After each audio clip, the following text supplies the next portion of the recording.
Welcome to Bitching and Moaning, the podcast where we talk shit, spill the tea, and say all the things you're definitely thinking about but shouldn't say out loud. We're your hosts. I'm Stephanie with Patricia, and together we're your weekly dose of sass, laughs, and just the right amount of bad decisions. From sexy stories to petty rants, nothing's off limits. So grab your wine or your drink of choice, loosen your morals, and let's get into it. Because if we're not bitching, we're probably moaning. Welcome to Bitchin and Moaning. Happy holidays. Happy holidays. Oh, I'm sorry. Excuse me. So as you can see, we are dressed as holiday gear. We have Miss Stephanie in her wonderful ensemble. So you can see we're a little different at times, and so when Christmas comes along, I like the Christmas shirts, as you saw from fall. Happy fall, y'all! So this one, I am the person who makes fun of her wearing the Christmas exactly, shirts, and I can't. I just laughed. So before we get into our wine, talking about my wine is red, so I'll tell you that to go with my shirt. But this is the Griswold Christmas Tree Farm shirt, and it has, free squirrel with purchase, and it's a little fool, lots of sap. So yeah, just a very fun thing. Christmas Vacation is my absolute favorite Christmas movie. I know it's like 100 years old, but I have to watch it, and I can probably quote every word in there. I won't do that now because y'all will go, oh my God, she's crazy. But yes, I have my shirt on. My ears are cold. You blend very well with this I know. I'm all blending in. You may not even see me. I'm in camouflage or something. But yeah, it's cold here, so I needed my ears warm. Got my Christmas out. I'm a snowflake. Yes, you're a snowflake. I'm the loud ass whatever I am right here. And then I have my Christmas tumbler. Yeah, so I'm one of those. So y'all just have to forgive me. But anyway, so yeah, you're talking about my Christmas. We're a little different, as you can see. But we are. All good, though. So, let's talk about what we are drinking. Okay, You said you had some red wine. What kind of red wine? Yes, red wine. So, I did the little video in Heiko and asked for, y'all to tell me which wine to get. And I'm very sad. Nobody told me which one they would want me to try. And I was like, okay. So I looked at the three I had, and I picked out the Rhinestone Cowgirl. It is a sweet rosé wine. And basically, it's a sweet blush wine with a smooth blend of Pinot Grigio layered with cranberry and subtle hints of smoke. Ooh. So that sounds very warm to me. Yeah, it sounds good. Yeah, Mm-hmm. so here's the little like bottle. that. I'll Like show a you a bottle, bigger too. picture. Yeah, it's very, very cute. So that's what I Very have cute. today. Very, very cute. And you have, my dear? Woo! I went a little different today. I know this is a big glass, and it's got ice in it. It was just because I needed to chill it. And but anyways, I actually have a chocolate martini. I love espresso martinis, but this is a little different. This is chocolate. Oh, yummy. It is made by a brand called Sarita, and out of California, and it's basically just chocolatey yumminess inside of it. Mm-hmm. I do have a pretty full glass here. However, we need to be careful when you do drink this because it is 14.9% alcohol. Yeah. So sipping. Yeah. But so I got a bottle of this for our holidays, and I just thought I'd try something a little different because I like it. Well, it says chocolate, so you know it's Chocolate, got to chocolate. be good, All right, so cheers. Cheers.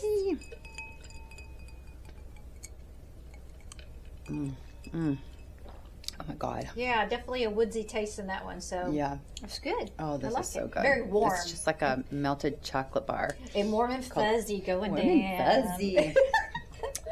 All right, well, let's talk about our topic today. Okay.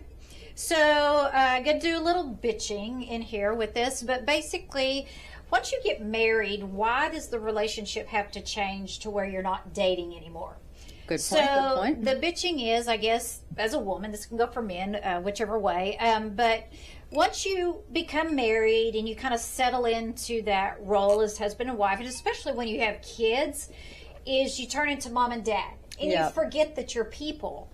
So it's like, it's just mom, that's your identity. Why does that have to fucking be your identity? It's like, I'm still a woman. I still want to be treated special, you know, and same as a man. Don't you want to be treated special and remember, you know, who you are as people when you dated? Because it's exciting, it's fun. It really is. So it's like, I've done that before. I've lost myself in the mom title, and it is, you know, once you kind of come out of it and go, well, why did that ever stop? So I think it's a gradual thing. But yeah, people just don't let your relationship kind of, you know, get stagnant. Find a way to make a date night, whether it can be just, okay, it's sometimes once a week is kind of unrealistic because everybody's busy. So once a month at least, or once a quarter. You gotta work to do something. And then the other bitch is like the type of date. You know, if I'm always planning it or something, then it's kind of like, okay, it's not a date to me. So maybe work out a thing like, okay, this month I'm gonna do it, or next month you're gonna do it, that kind of thing.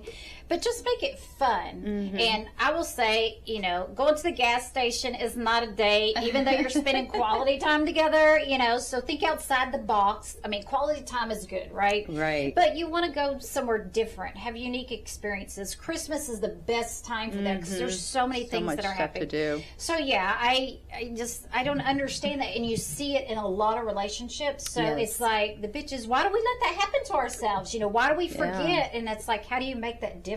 So I guess I can bitch a little bit about that too. Well, probably a lot, but I really am I'm an analyzer, right? So I love psychology, psychiatry. I love to think about the mind. I love to observe people. I love to observe relationships, situations, and over the years I have observed a lot of different situations, especially with me and my life.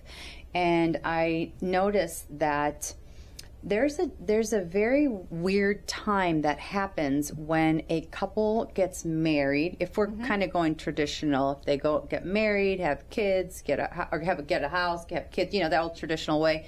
It's not always like that. Sometimes you don't get married, you just have kids or whatever. But we seem to lose ourselves when that starts to happen. And so you're having this great relationship, however it's working out with you and your partner, and you're happy, and it's a few years, and then all of a sudden you're like, okay, let's introduce something big, whether that be a house, whether that be children, whether that be new jobs, whatever it is, and then you start focusing on that, right? Which I am a believer that you can have it all. Yeah. However, you have to find a balance. That is like the most important thing. You have to find a balance with your relationships. And so if you do decide to buy that house, if you do decide to have kids, if you do decide to move or whatever and have another job, you got to figure out like, okay, yes, I want to be successful at this, but I need to put this much here, and then I need to put this much towards my relationship, you know? And so my point is that I'm finding as I get older and I see different kinds of relationships happen, it's like you lose yourself, and then you're at that 7, 8, 9, 10-year mark of your relationship, whether you are married or you're not, and all of a sudden you don't want to be together anymore. You're fighting, you're losing yourself because you might be wrapped up in your new job, you might be wrapped up in your kids, or maybe a parent is sick, you know, and you forget about that you have a relationship. So back to your point about dating, it is so incredibly important to keep that alive. And I honestly think that if you keep that part of your relationship alive, you will succeed and you will get past those really hard times. And I have 3 marriages under my belt, and from my personal experience, like my first husband and I, we lost it. We lost it as soon as we had kids. I think I will always say he didn't put me priority. He will always say I cheated. There's a happy medium in between there, you know? And when you're not feeling like your priority in a marriage or a relationship, then you're going to be like, well, do I need to be in this relationship? And that's where it starts unraveling. My second marriage, completely different. we wanted to do everything together. And he was actually a planner, which my first husband and my husband now, they're not planners. They were never planners. They would plan for stuff for themselves, but when it comes to dating, they're not very good with that. And so my second husband was amazing. He loved to plan. He loved to go out on dates. He was always making, it was a lot of fun together. We laughed, we giggled, we goofed around, we played, and that was really important. Even though we had 5 children to take care of, and remember, his was out of state, but we just had a good time together, you know. And now my husband, now it's a little different. Obviously, our kids are older and they're, you know, on their own, you know, for the most part, but he's still not a planner, and he's not much of a romantic. God love him, because I know that there's times he really tries, but we have different views of romance, of what romance is. And so one of your points was considering what the date is like. We have talked to people, and let me tell you, anybody tells you they have this perfect marriage, or they don't need therapy, or they don't need their church, or they don't need family to support them, that's a troubled marriage right there. You need support, you need guidance, and sometimes you need a little, you know, physical, like therapy, you know. And so we've reached out to our church, and you know, whatever, and we're really open about it. We talk to our kids about it because we want to make sure they understand that could be healthy for them if needed, you know, additional support. But his definition of a date is so completely different. So mine is like, I would like to get out of the house. I would like to go somewhere, maybe have a little dinner, maybe have a little, nice. Have a little dinner, have a little adventure. Doesn't have to cost a lot of money. I mean, do you want to take me away for the weekend? Hell yeah, let's go. But obviously we can't do that all the time, right? But his definition is, as long as we're together, if we're sitting in silence and watching a movie at home, that's a date. If we go to the store to pick up something for groceries, that's a date. And I'm like, that's an errand. That's an errand, right? So you really have to define what is a date for you, or for your significant other, you know? So my definition is different. So he has to understand what my definition is, and I have to understand what his definition is. He just wants to spend time together. And that's great. I'll spend time with you. But we're here. He works from home. We're here all the time, you know? I want to get out. I want to do stuff. I think, too, that goes along with kind of like love languages. Maybe his love language is just quality time, regardless of what it is. And that's what that fulfills him, whether it's an errand or whatever versus an actually planned date. True. So, but you're a couple. You need to fulfill each other. And, you know, I think of it this way. It could be a whole lot worse. There's so many other relationships in the world that are a lot worse than that, you know. However, I just kind of try to think about what I do get to do. Like, I am a concert goer. I love concerts. I love music. I love going to see a live band or a concert, whatever. And that's not always cheap, you know? I mean, they could be expensive. And it's timely and whatever. So he really lets me do that. We do it together. But, you know, it's easier for me to plan it because I know where I want to go. I know what concert I want to see. And so I kind of think like, okay, I might not get the flowers every day. I might not get the fancy dinners every day. But I get to travel because we travel. And I get to go to these concerts that I want to go to. And that is really a big part of my love language is, you know, going to these things. So I have to give him grace for that because he does let me do a lot of that. And a lot of people are just like, oh, we can't do that. That's too expensive, or we're not, you know. So I would rather give up a month of dates and go to a concert than, you know, not, you know, so. I think in my first marriage, I got married when I was 19, you know, so I was really young. So I didn't really know anything other than kind of high school stuff. It wasn't like, okay, you get all dressed up and go wherever. So we never really went anywhere. So I didn't have that. So ours went really stagnant fast, right? And we had separated after 5 years for a lot of reasons, and then got back together. And then that's when I had my 2 girls. And then other things happened. We'll talk about that whole story one time. But so there wasn't any dating. So it got stagnant real fast in that one. The second marriage is a whole nother crazy thing. The only thing I'll say about that is I like to use the expression an alien ship came and took me away and put somebody else here, because I even don't understand that. So there wasn't any dating there. There was a lot of bailing out of things. And so again, no dating. So of course it falls apart, right? Right. The third marriage was more about, I'll just get you flowers, right? And flowers is nice. Don't get me wrong. They smell pretty. And maybe for an anniversary or something, that's okay. But it seems like that was his way of trying to communicate to me, or something was through flowers or a little gift. And it's like, let's go somewhere. Let's do something. And then because he liked to fish and he liked to catfish and sometimes noodling, if you know what that is, with you stick your hand there, grab the fish. That is not my thing I would ever do. Yeah. But his idea of, if we went out somewhere, it was camouflage shorts and flip-flops a lot of time in the summer. And to me, I'm going to look cute in my shorts or whatever. And I'm like, this is a date. Okay, we're doing an activity of sorts. Why can't you just wear some boots and jeans? Or even if you're going to wear shorts, just don't wear the camouflage ones. So dating on my end was always very casual, or not at all. He was not ever dressed up or anything. And so I look forward to that. With my current husband now, is he's real big about, we'll do bigger things. Like we talked about this yesterday. We went, we met some friends in downtown Fort Worth to see the Vienna Light Orchestra. And that was what it was going to start out as. And then it turned into dinner at a really nice restaurant.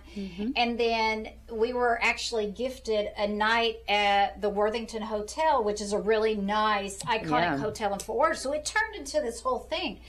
And I was just sitting there going, oh my gosh, everybody should plan something like that once every 6 months. It's not realistic to do that. Yeah, I think our church group actually said this. You date once a week, you go overnight once a quarter, and then you go away for longer every 6 months or something to that effect. So that way you kind of keep it fresh. Right. And that was an amazing date. Sounds wonderful. And that's not something that we do all the time, right? But it just kind of morphed into something else. So I'll post a picture of me sitting at the bar. We'll get that. But yeah, I was just so happy, and I called it kind of like a pretty woman date. The part where she's, all in the red, and he flies her to the opera. Of course, we didn't fly anywhere. I don't have a private jet in my backyard or anything. Not yet. But it was one of those where I felt very special and felt feminine and womanly. And he's a gentleman anyway, so he opens doors for me, and it's like we had a valet park, so he made sure that the door opened and got me out, and all that kind of stuff. And I just felt so pretty. And it does a lot for your relationship, because another thing is, like, think of yourself as always dating. This is my boyfriend, even though I'm married to him. This is my boyfriend, and I'm his girlfriend. And if you keep that mentality, then you have more of a desire to maybe make it like you were dating. Because you do that when you're supposed to do that when you're courting. Well, they used to say courting.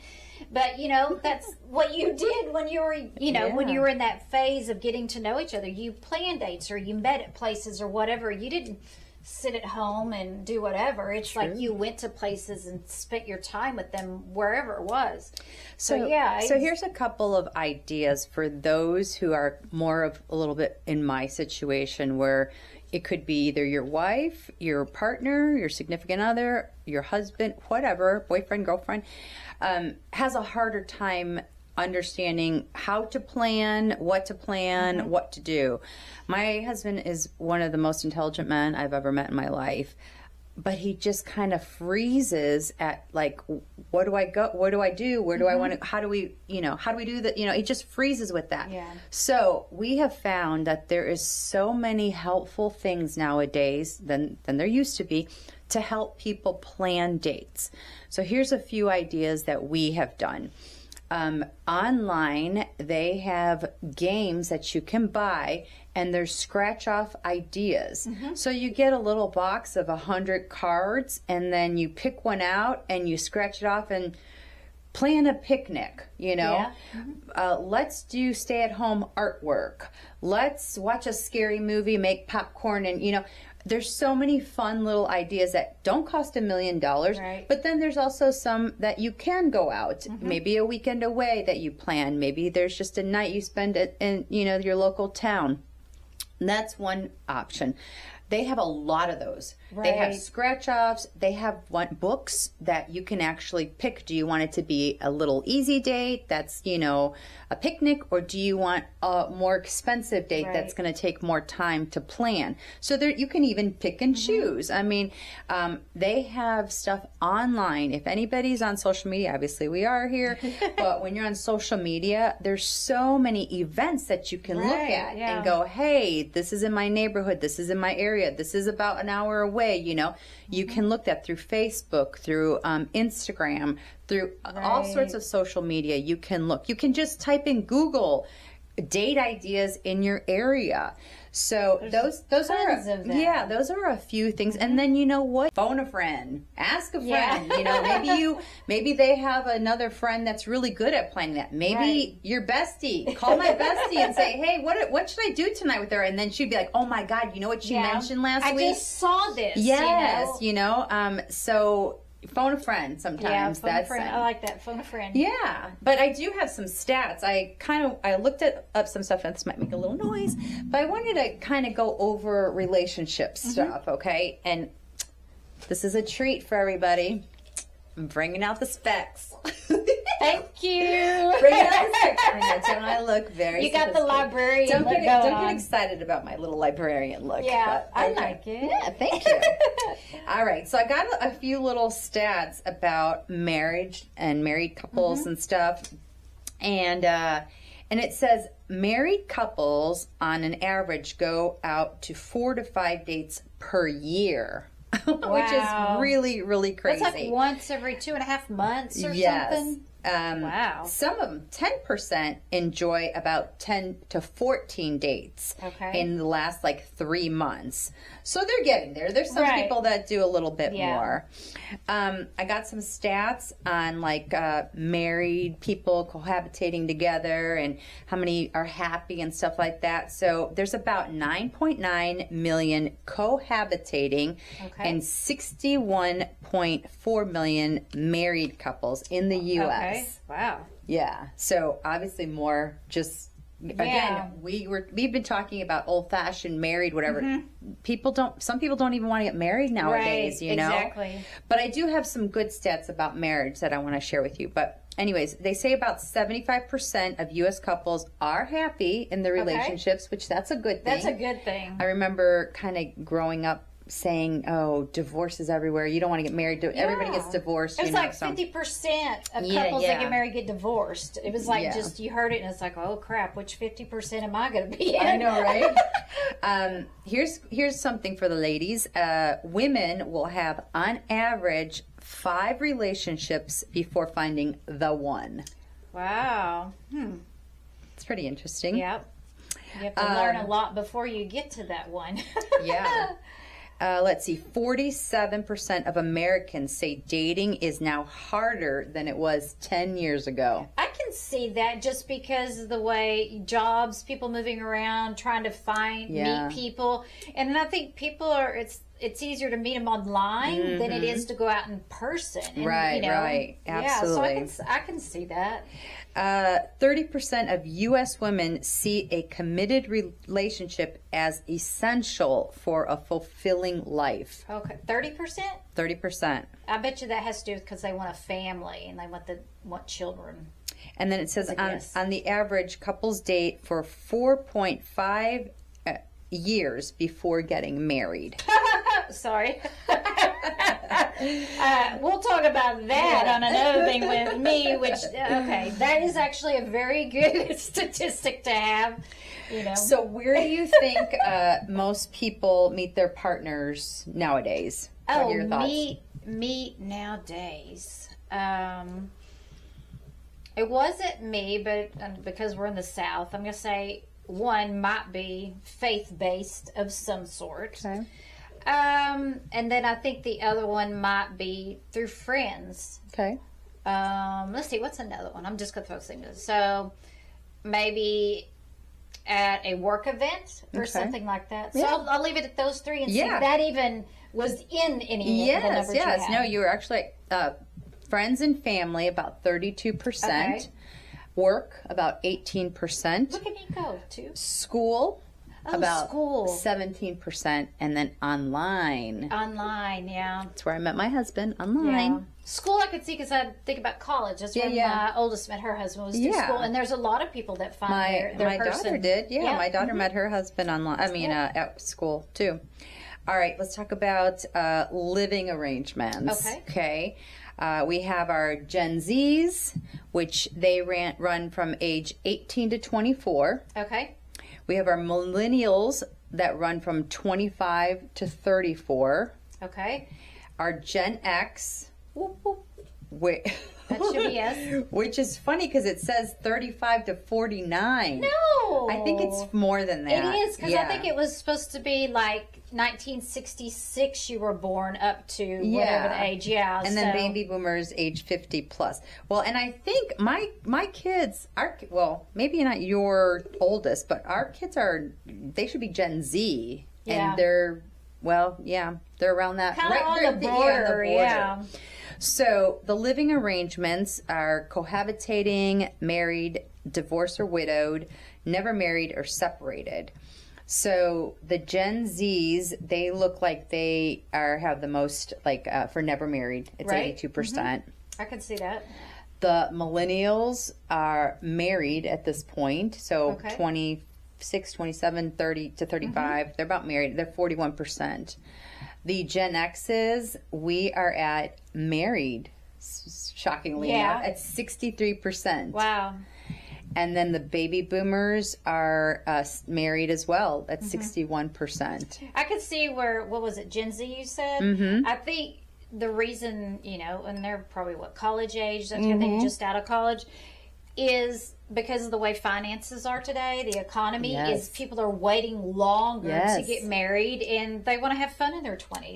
It's all about trying to, kind of get, I don't want to say get it out of your system, but there's things you want to do for yourself before you start going, hey, I want to have kids. And then, like with my girls, they saw me struggle a lot, and so it's like they want to wait till they're older anyway. Yeah, and more established. More established. Yeah. My oldest is 31, and she's not thinking about having kids for another 3 or 4 years. Yeah. Mine is. Yeah, mine are kind of waiting. So I think a lot of it has to do with finances on when different generations get married now, whereas before, like my parents, my mom got married really young. Again, one income family. The wife stayed at home, took care of the family. That was her role at the time. And now it's like you got 2 incomes coming in, and everybody's doing a part. And it's like it's just harder to balance that when you have 2 jobs. And it really is. Then of course the money in it as well. So it makes perfect sense why they get married later. And there's a vast difference of opinions out there, because we still have some people that think women should just be at home taking care of kids and raising kids and whatever. And you know what? If that's the route you and your family choose, kudos to you. Right. There are others that believe they want to show their children that you can have a 2-family income. Mom can work, dad can work. Some dads are staying home nowadays. Right, yeah. I think that's amazing. Yeah, that dads they're switching roles. And then, it's just kind of like some out of necessity. They do have to work because it is super costly nowadays to own a home, to own cars, to put your kids in daycare, whatever it may be. So whatever works for your family, I think is the most important thing. We tried a couple of different ways, I think, in our relationships, in our life. We would have loved to stay home with our kids and not work, but we were business women. And then also, it was expensive. We had houses, we had cars, we had, kids. It's expensive. So, well, I think the single mom part plays in there because then you don't have a choice. Right. You can't be with your kids because you are the provider of everybody. Yeah. And you don't have a choice in that. Would I have loved to stay at home and just, found, but back then there wasn't the option to be able to work from home or anything. So, it's like you make your own decision, but sometimes you don't have a choice on what your role is going to be. Right. You know? So I mentioned earlier about therapy, I'm never shy to say anything about therapy. I'll tell you, I was raised that you don't go to therapy. They don't know what they're talking about. This is your private life. You don't share that with anybody. Obviously, we have a podcast, so that's always changed in my life. But I honestly think that some of that can be really helpful to give you somewhat like a mediation, to have somebody kind of go, well, did you think about it this way, or did you look at it this way, and out of the box thinking, So it says 83% of couples in couple therapy have seen an increase in happiness. Yep. 83%. That is huge. That's a wonderful statistic, because that just tells you those objective opinions. You're so focused on whatever's happening that you can't see out of your own opinion to see anybody else's. And then they're like, well, did you think about this? And then it's like, no, I didn't. Or understanding how people communicate. Maybe that's the breakdown, is y'all just banging heads to each other, but you don't understand that they're not hearing how you want it to be perceived. Exactly. So a therapist can see that and help. So that's a wonderful statistic. Yes, I love it. That it's that high. So it says about in U.S. couples, an overwhelmingly happy in their relationships. I think we said 73 to 75%. Believe that having someone to be with has positively affected their lives.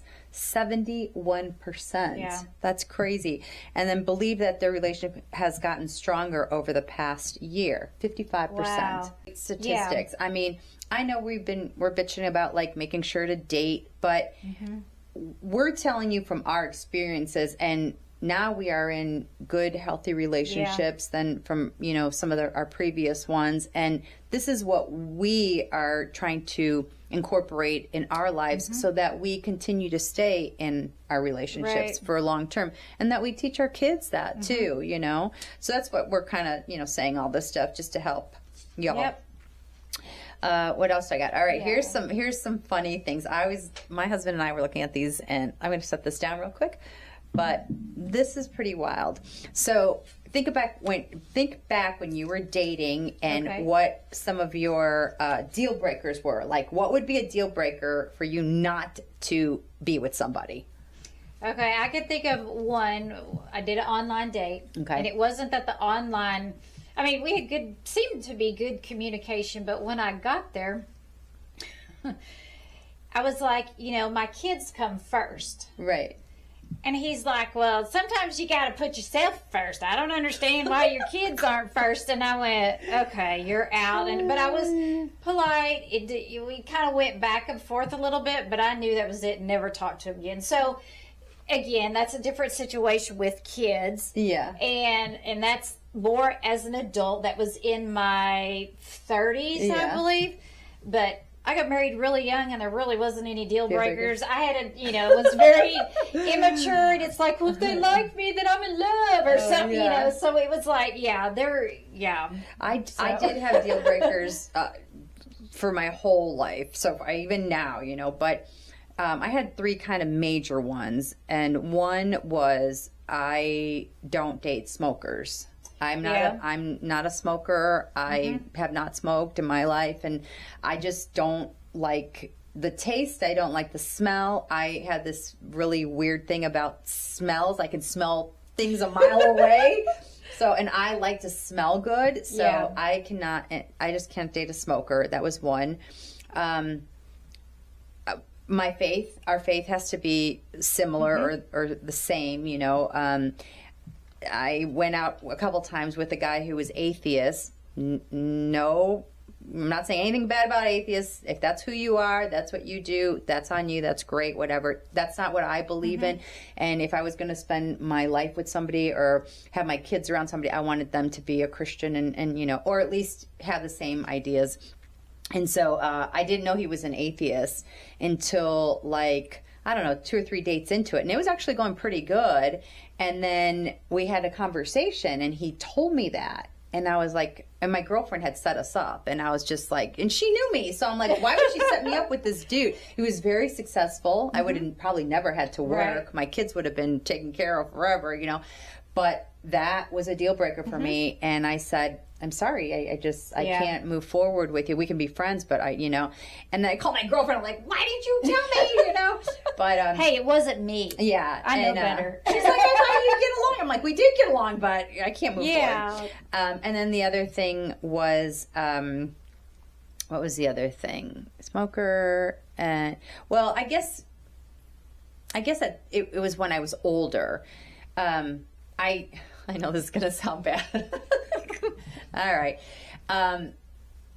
I wanted somebody who possibly did not have grandkids right now. Yeah. I don't know that it was just kind of like I wanted us to have a relationship and then have grandkids together. Right. Because what happens when you have grandkids? You want to spend all your time with them. It turns back into kids, it does. right? You spend time, and I think that's amazing. I can't wait to have grandkids, and I can't wait to spend time with them. But like me trying to find somebody to make a relationship, it's like you're spending your time with two different, Right. Yeah. So for me, that was just my deal breaker at the Right. time. And this was, luckily Robert, my husband, has kids that are my kids' age, so we'll all have grandkids at the same time. So it was perfect. Yeah. And he believes in what I believe in. We're both Christians, and then he's not a smoker, so that's a good thing. Well, I think mine, it's the things that you're talking about are things that I didn't like, but they weren't necessarily a deal breaker, or I learned them after a relationship ended. Okay. So I think one of the things, of course, alcohol's a little bit one for me, right? Of course, yeah. Because of what I went through in my third marriage. But there's things like the smoking, I never really dated anybody, or they just didn't do that. Maybe it was like, no. Yeah, I can't. It's so. Yeah. So let me tell you my little stats here. This is kind of funny. So these are the top relationship deal breakers in the United States here. So the very first one is lives far away. Oh yeah. So long distance, I had my second husband. We did long distance for many, many, many, many years. So it was okay with me. I would have been able to deal with it, but some people just cannot.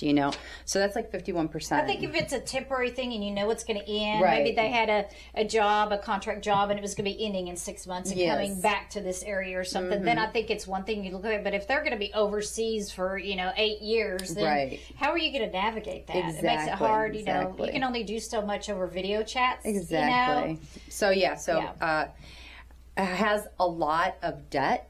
That's very interesting because you don't want to. It's hard enough to start out a relationship with somebody and try to maneuver through getting to know each other, but then you have that big burden of debt. So I think too, it's like that is, or it used to be. I don't know if it is now. One of the number one reasons why couples divorce. I got those. I got those. Yeah. Stats for So you too. it's kind of like money changes people whether you Really have it or does. you don't. It is a hard thing to navigate and can create a lot of problems for sure. And it's one thing when you go into a relationship and you're kind of on the same levels as far as financial, or you're just starting out and you're just starting to get your jobs and you're building something together.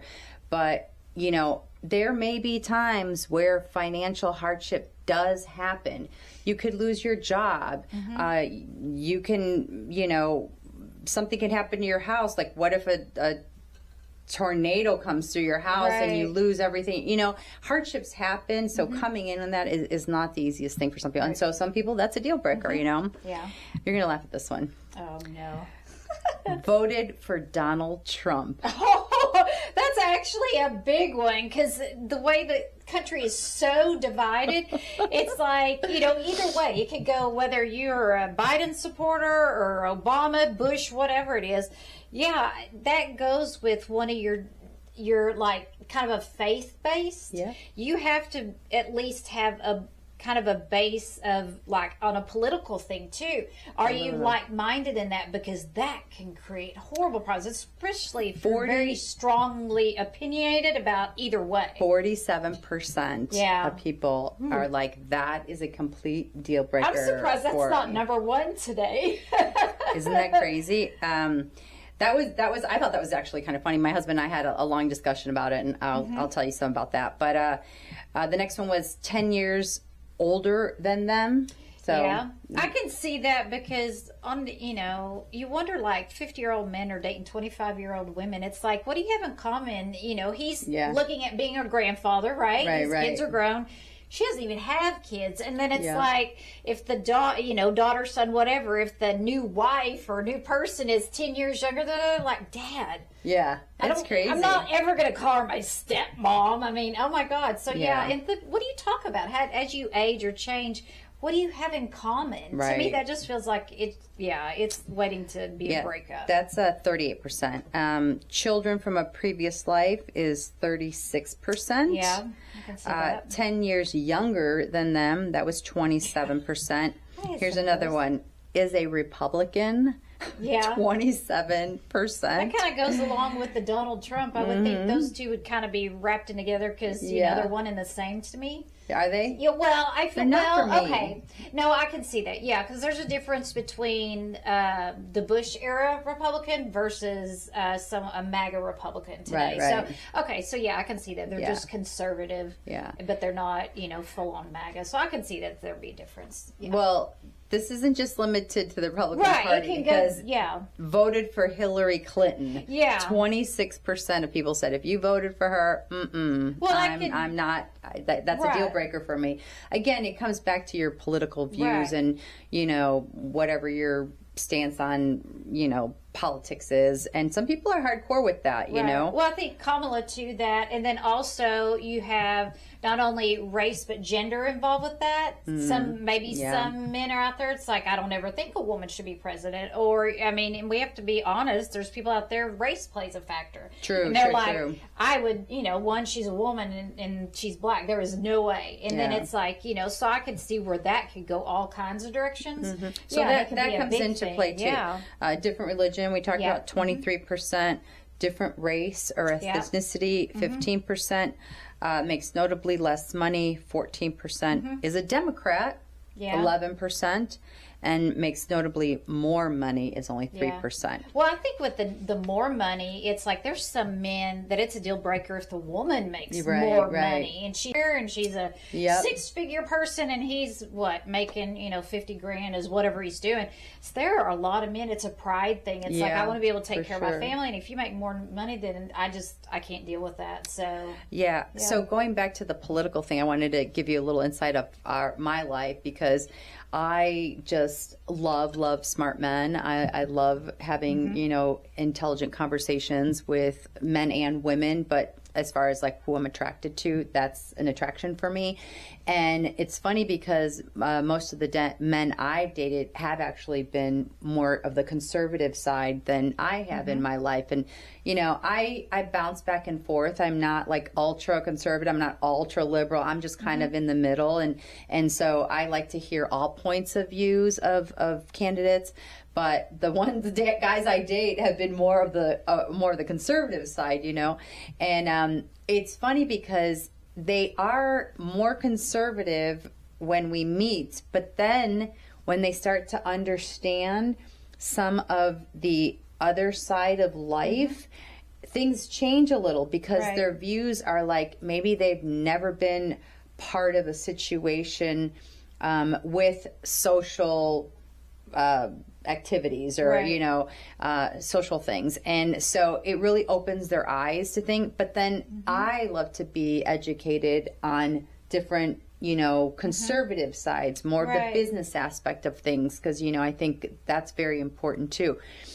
So my husband and I are different.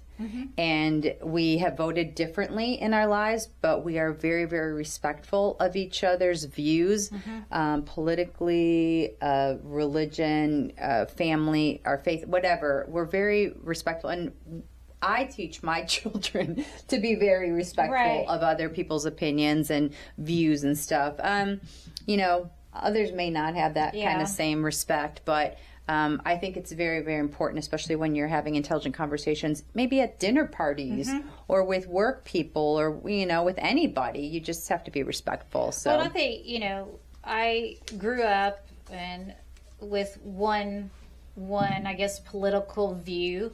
And I worshiped my daddy and my mom. And it was like, well, they voted that way. I'm going to vote that way. Right. Yeah, yeah. And I was, again, very sheltered, and politics weren't talked in the home, but I just kind of followed along. Yeah. Well, I stayed that way in a little bubble, just doing like my family did until probably, I guess it was around 2020 when there was a lot of uprest and stuff in the Yeah, political spectrum, and started kind of seeing things from different points of view, and I was putting myself in other people's shoes Yeah. and go, man, I have lived in a bubble for a really long time Yeah. and never understood a lot of things. So I look at myself more as an independent. And it's like, it's kind of like you have to earn my vote, whoever Right. it is. So I'm going to Yeah. listen to you like you do. It's like, I want to listen to all sides. Yeah. And then I'll make up my mind what I think is going to be the best route for me to go. right. But with my husband, it's kind of, you know, we're like-minded in how we believe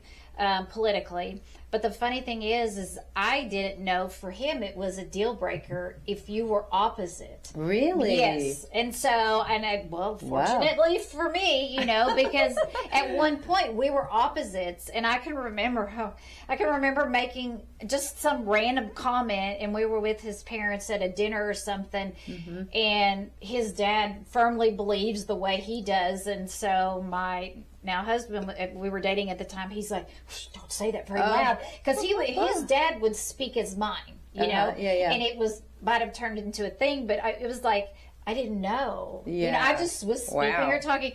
But yeah, so, you know, being like-minded with politics, this goes with faith too. It made me think of, there's a verse in the Bible that talks about being unequally yoked. And I always thought that was just faith-based. It can be socially based, politically based. If you are not like-minded with your partner in a lot of ways, not everything, your relationship's going to struggle because you may have more firm beliefs on one thing or social things or whatever. So I was like, well, that actually is a more global word than what I was raised with. But yeah, so I've been talking about deal breakers. So and I'm like, well, thank God I'm on this side, you know. But yeah, I found that interesting. Yeah, you know? I love having intelligent, respectful conversations about anything, whether it's politics, whether it's your day-to-day life, whether it's relationships. I love having conversations like that with people and just understanding other people and learning about other people's, either their struggles, their triumphs, how they see things. I mean, it feeds my brain, and I love that. But again, you always have to be respectful when you're doing that, because you don't want to hurt people's feelings, but then you also don't want to be like, well, I'm right and you're wrong, because that's wrong. 100% wrong, right? It's you want to learn. I think that's the biggest thing is you can always learn about Exactly. somebody else's views, For sure. whether or not you agree with them. You know, okay, fine, whatever. Yeah. But you can always learn why this person is who they are. Exactly. If you just dig a little deeper and ask questions. So I think that's the most important thing is it's learning. To kind of bring it back to what we're talking about is dating. You can always continue to learn about your partner. When you go out on these dates, you can talk to each other, ask each other questions. You know, this is what I love to do, because my husband is actually pretty quiet, and he's, you know, he can get a little bit loud, you know, but he's normally a quiet man. And so to help with asking the questions, I bought like a little, you can get it on Amazon, but it's like a little dating box, and you pick out questions of cool. You know, when was the first time you ever kissed a girl, you know? Yeah. Or what made you go into the field you're going to? And you might even know all this stuff, but kind of fun to talk about it again, because then it's like you're dating again. Like when you fell in love and you were like, oh my God, that's so interesting. And then it could spark another kind of conversation. So if you don't want to buy anything, then go online and look up Google 100 questions to ask on a date. And that's what we do. We love to do that, and I always get some fun answers. So I was telling you that I got the divorce stats too. So this is where we want to stay away from. So if you continue to date, this will help you stay away from this. But this is coming from Forbes Advisor, and it was a survey. They surveyed divorcees to see what the factors were for getting a divorce. Okay. So the first one is a lack of family support. Okay. So obviously some people, you know, you can do it alone, but remember, it takes a village. For your kids, for your relationship, whatever. You're not in a hole by yourself with your spouse or your significant other. When you marry your person, you kind of marry the family as well. Yeah. It's a package deal, whether it's kids or mother-in-laws, father-in-laws, that kind of stuff. It's a package deal. So, infidelity or extramarital affairs, that was 34%. Lack of compatibility. Right. We were talking about that. All the views and things. Lack of intimacy. So let's make sure we understand that intimacy is not always sex. Right. A lot of times we forget about that. Like, oh, well, we have sex, you know, every other day, but like I don't feel connected with my spouse. Well, there's more to intimacy than that. Make sure you're asking them how they're doing, you know, even a slight touch, you know, or hand holding, or, you know what? I see a lot of this on TikToks that it's funny. Women go, foreplay starts in the beginning of the day. So when you get up and you might bring your honey a cup of coffee, and then later on you call or you text and say, hey, how's your day going? That's foreplay for women. Right. And maybe could be for men too. Maybe some men really like that, you know. But just kind of building up to that connection, the intimacy, until you get home and you're together, and then you're like, oh, okay, let's take this intimacy somewhere else. You know? Because it feels like that person really cares about you. They thought about you all day. And I mean, I remember at one point dating guys or whatever, I just getting a little text of like, I'm thinking about you. It's like, you're thinking about me? Like you took time not only to text me, but like you are actually stopping your day to think about me for 1 second. I love that. That's a big deal for me. But too much conflict or arguing. That was 31%. Financial stress. We talked about that. Lack of commitment. 23%. Parenting differences. That is a big one. I'm surprised. What's the percentage on that one? 20%. I would have thought it would have been a little bit higher. Marrying too young. That was 10%.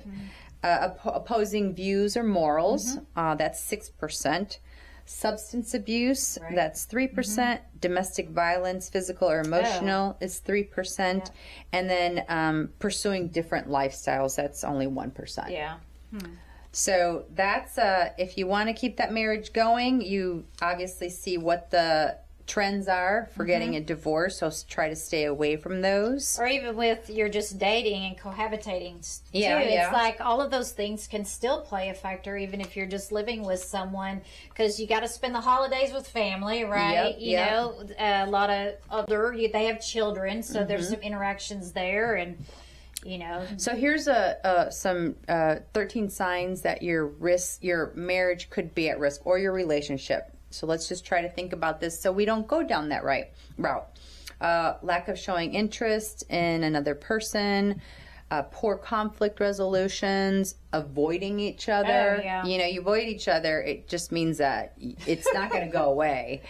Lack of respect, that is a big thing. Don't yell at your significant other in front of your children, in front of other people. Don't badmouth your significant other to other people. That is like the worst thing you can do. I mean, that just shows lack of respect for sure. Increase criticism to or from another partner, poor communication, substance abuse, domestic violence, disapproval of the spouse from a family or friends, Okay. living different lifestyles, marrying too young, marrying too soon, and then again, financial stress. Yeah. So those are all things that put your relationship at risk. So if you are in any of that, you know, you might want to think twice and have maybe talk to your family.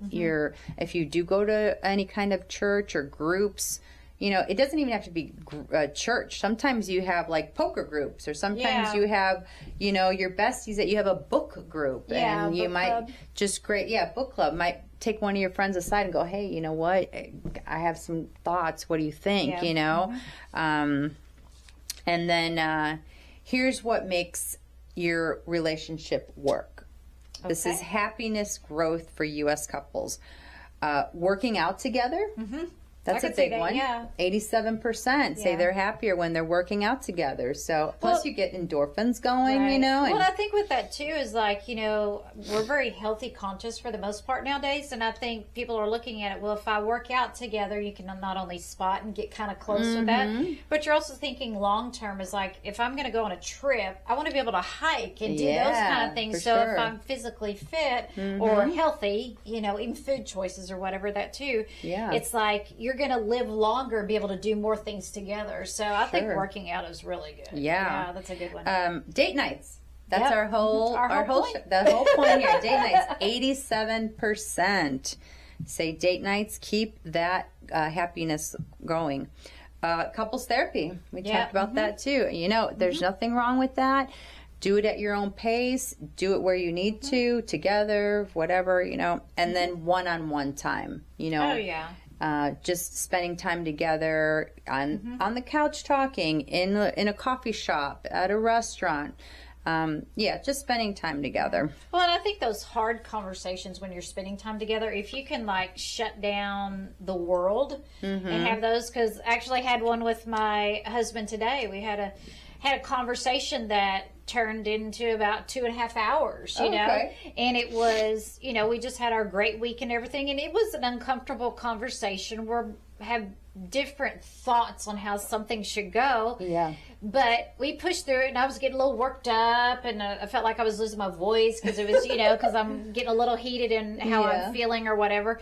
But by the end of it, when it was done, it's like it kind of, you know, it just kind of trailed off to an okay place. Yeah. But then, you know, it's like, I love you. Thanks for listening to me. And I actually did feel closer to him because there was a point where I wasn't in safe relationships where I could even have difficult discussions. Yeah, for sure. And so the fact that I feel heard and listened to, and he may not like what I said and I may not like what he said, Right. but there is something about having those difficult conversations and coming back together that it does make you feel closer. Yep. Even if it isn't quite resolved, you understand them more where they're coming from. Yes, So yes. I was glad we had that That's difficult good, I'm conversation glad. because I would have in the past would have shied away from that because I don't like them. Yeah. But again, talking to each other, you know, the intimacy. I Yes. felt closer to Yeah, him, even yeah, though it for started sure. out kind of in an awkward place.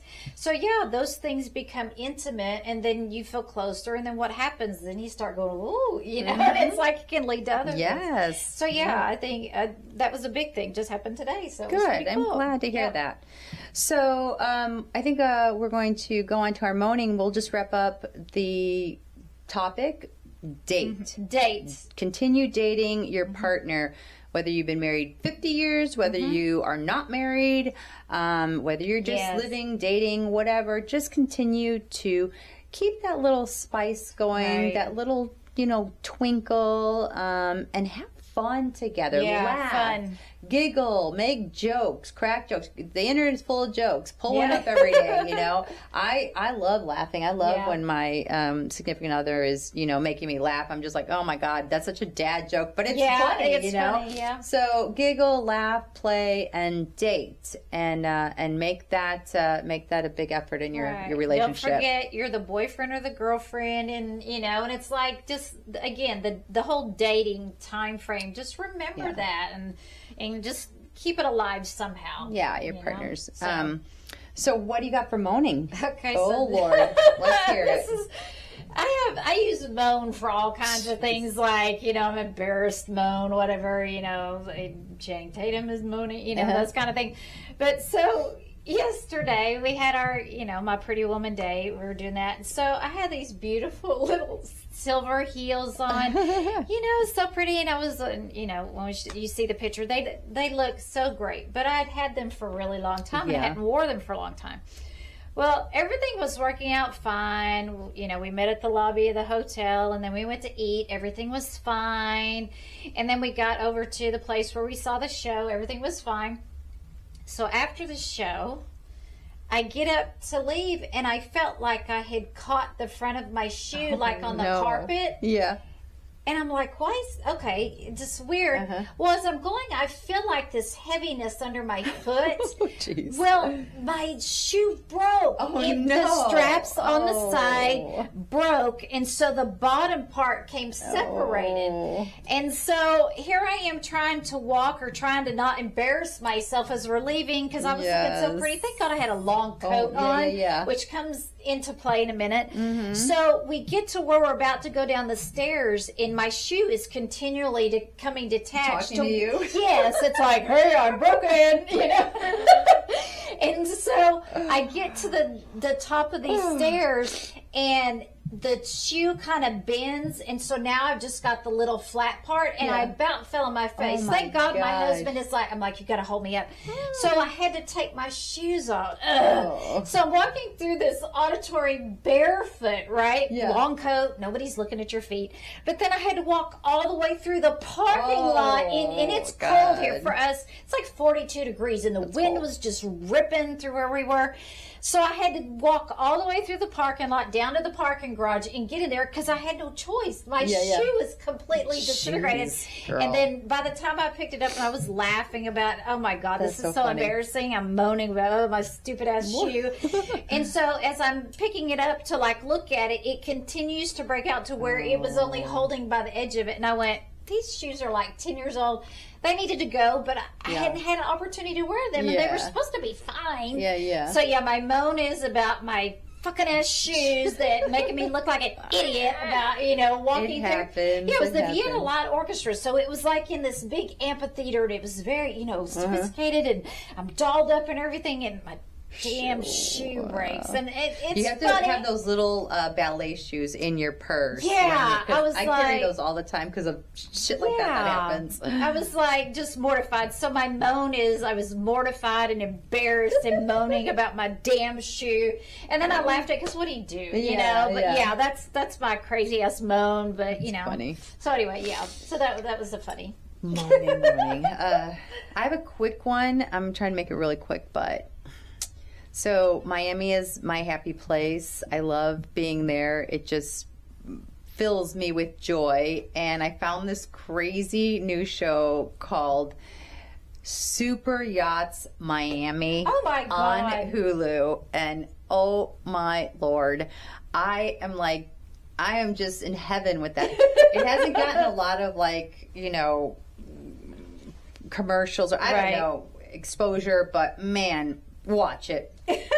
It has just scenes of Miami everywhere. Everywhere I go, everywhere I hang out, it's like the beaches, and it's all about super yachts. So it's a reality show, and it follows people who sell super yachts in Miami. Oh my gosh. And so it's about 5 or 6 people, and they range from 20s to maybe 40s, and they sell beautiful multi-million-dollar yachts. So you get to go in and see these, $10 million, $20 million yachts, and then they don't only sell them, they also have long charters for them.